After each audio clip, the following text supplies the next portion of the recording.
Hello everyone, Azelarinth here, and today we're going to take a look at Layla.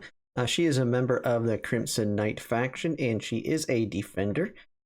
And so the first thing we want to take a look is at her trait. When we take a look at her 1-star, she has block, which can also block magic attacks.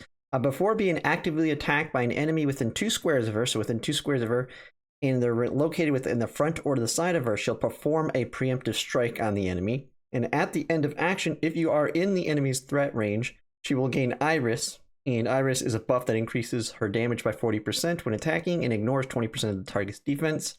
And this will last until the next action. And magic defense is increased by 15%, and preemptive causes a 40% physical damage and can be triggered up to 2 times per round.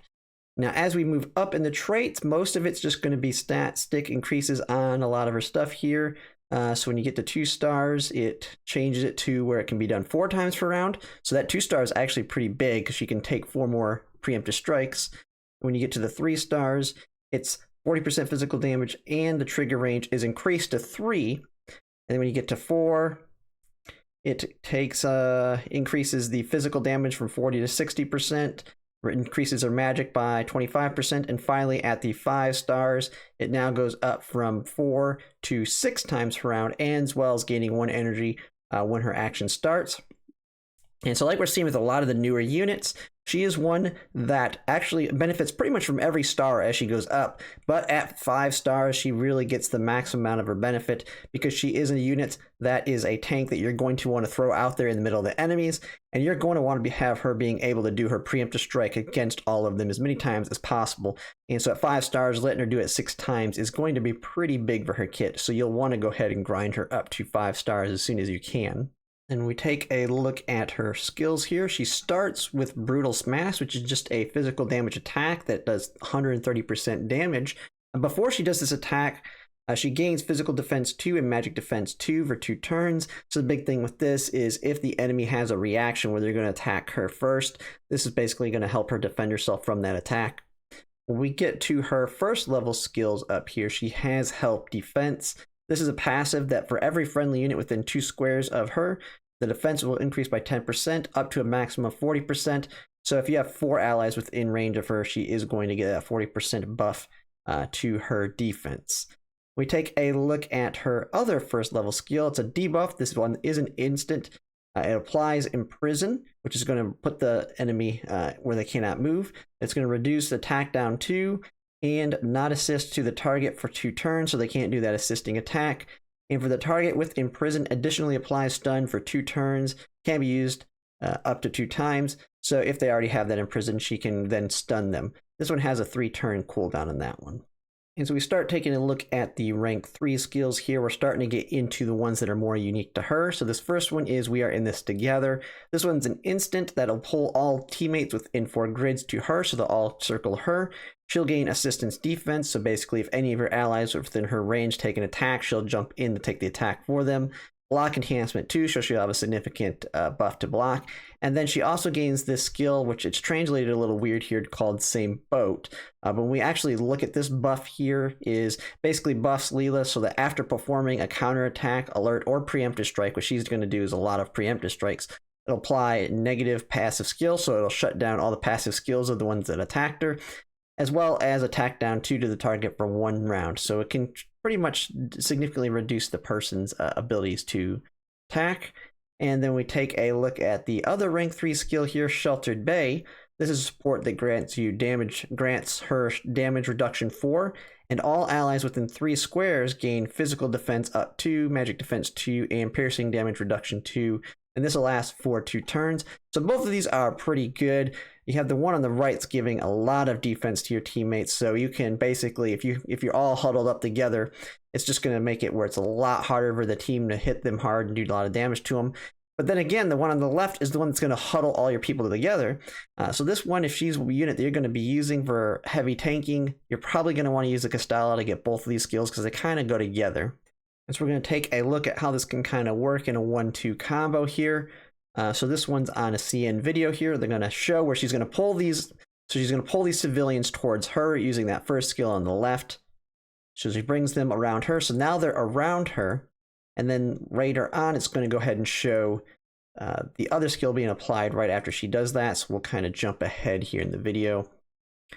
And so now that they're around her, she can apply this other skill where it's going to give them all those defensive buffs immediately after bringing them all towards her. So she's going to go ahead and target them. And then as soon as it hits, boom, now they have all those extra defenses. And you can kind of see it showing it on the skills here. So then when we get to her rank 5 skills here, we have the one on the left, using the waves to stop the tide. This is a reaction that when attacked by a ranged enemy from the front or the side, if the attacker speed is lower than yours, dodge all attacks. This can be triggered once per round at most. And when dodging, deal 60% physical damage to a random target in a 3x4 area in the direction of the attacker. So this one is a nice little one that can pretty much dodge most ranged attacks as long as it's coming from the front or the side. And then you have the one on the right, which is if attacked from the front, damage is reduced by 30%. So this one to me is more of an obvious choice. You're going to want to take the one on the left because it at least can do some damage. And if you're good at your positioning, it's going to trigger this one more often than the one on the right. And so we take a look at her rank 7 skills here. The one on the left, Crimson Knight. This is the Crimson Knight's faction aura. And so this one has that standard 10% attack, 20% defense, but then has the additional and the damage is increased by 12%. So it's a basic 12% damage increase for all the Crimson Knights within your team. And so this one is fairly useful, but it's just a 12% increased damage. It's nothing significant compared to other faction auras, but it is the main one for all of the Crimson Knights. Then we take a look at her skill on the right. This one is Cut Off the Clouds, and this one is more of her ultimate. Physical damage deals 25% physical damage 3 times to all enemies within 2 circles of the player. So you can kind of see down at the bottom, what it means by 2 circles rather than 2 grids is it's going to include 2 corners up and above. And so it's a nice big square around her. And then it applies vulnerability 2 for 2 rounds. And then after attacking, gains Iris Appearance and Decapitation. And this all lasts for 1 round. And a nice thing with this skill is it does not have a cooldown. It just costs 3 energy. So if you're able to keep her energy up, she's going to be able to spam the skill quite often.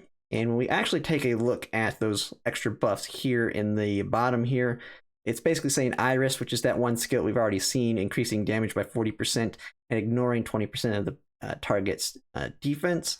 And then you have Cut Off or Kill All. It's just weird translations on this.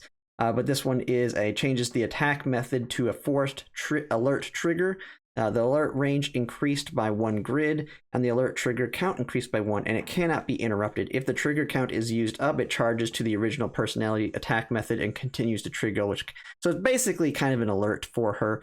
And if you remember, there is that one skill on a rank 3 where if there is an alert action that happens, she gets that buff there. So a nice overall skill in her ultimate.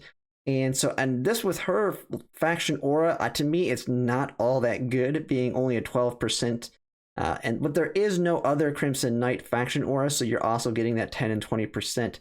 And so when it comes to this one, I'd say her ultimate's the one you want to prioritize over them. You could maybe use a Castella on the one on the left, but to me, it's not exactly worth it in this case. But it just depends on if you want it or not. Then we take a look at her ultimate here on the CN video. It's fairly straightforward, but it looks pretty cool. But you can kind of see here just a massive square around her. It's hitting a lot of enemies here. And then you got to remember it's applying that vulnerability to all of them. So they're going to be able to take increased damage from everybody else on follow-up attacks here. And then it also looks pretty cool when she does it. She's just smacking them around. And now they have all those debuffs on them. And then the big thing is if they come in and attack her, just remember she's got her preemptive strike, so she's going to hit them back as they attack her, and so she can kill them as they go back to hit her. Just one of the great things about her is she just does a lot of damage with that attack, but then that vulnerability too, and then they come back in and attack her, and then she hits back. And she is already fairly fast, so she should be going first to be able to hit all of them first, and then they're going to come in and hit afterwards. Now we take a look at her rank 9 basic skill upgrades. We have Disperse, which is a normal attack that deals 100% physical damage and dispels 2 buffs from the target. This one is pretty straightforward. We've seen it with other units. The one on the right that's unique to her is Sword and the Staff. It's a single target attack that causes 75% physical damage, but before attacking, if the target has 3 or more debuffs, they'll chase after their target, causing 2 times 35% physical damage. And so this one to me, it can go either way. It just really depends on the team setups you're doing. The one on the right probably be the one I'd be going towards. I wouldn't expect to be actually using it very much though, because anything I'm building her around is going to be built around her ultimate, since it is a spammable skill as long as you have the energy to do it. So I probably would go with the one on the right, but it can go either way, and I wouldn't expect to be using it that often with her. And then finally at the top, we have her rank 11 skills. We have Battlefield Walk, which is a passive that reduces damage taken by 15%, makes her immune to burn and skill interruption effects. And at the end of action, clear any enemy traps and special terrain effects within 2 squares of her range. And so this one's kind of unique because I don't think I've seen this on any other unit. And so this one's basically in a way to clear out the field of any negative tiles around them. You can actually get out of a sticky situation with this one, but it is a passive, and it's not really helping with damage. This would be very specific to specific scenarios that you're in. So while I think it has its uses, I don't think it'll get used that often if you have it. But the one on the right here, Fighting Stance, is another passive that 40% of your own magic defense is added to your physical attack value, and your health is increased by 10% at the start of battle. And so this one could have its use because you're going to have a lot of magic defense on her. But you got to think of how you're going to set up your skills. You're only allowed to have 3 of them. And I know, first things first, you're going to want to have this ultimate on her at all times. And then possibly the rank 3 skills. Now, if you forego one of the rank 3s, then I could see something like that. So that way you have more damage built into your ultimate, and then you're counterattacking back, as well as having more HP. And so on these top ones, I'd probably go with the one on the right for the 11th rank skill, just because I feel like that'll be more useful in more scenarios with her. And that is Layla. She is a great alert unit, pretty much power creeping all the other alert units in the game. Now, she is a defender, and so she can tank very well, but she can also pump out a decent amount of damage, and where she's not killing enemies, she is setting them up for your other teammates to be able to kill them with her vulnerability applying to them. And then basically, if you use her rank 3 skills, this is just another way to utilize, especially if you have her signature weapon, to put some buffs and remove debuffs from your teammates. So overall, a great unit to pick up. But yeah, to kind of wrap it up, if you liked my content, if you could like, comment, and subscribe, it really helps. Thanks for watching.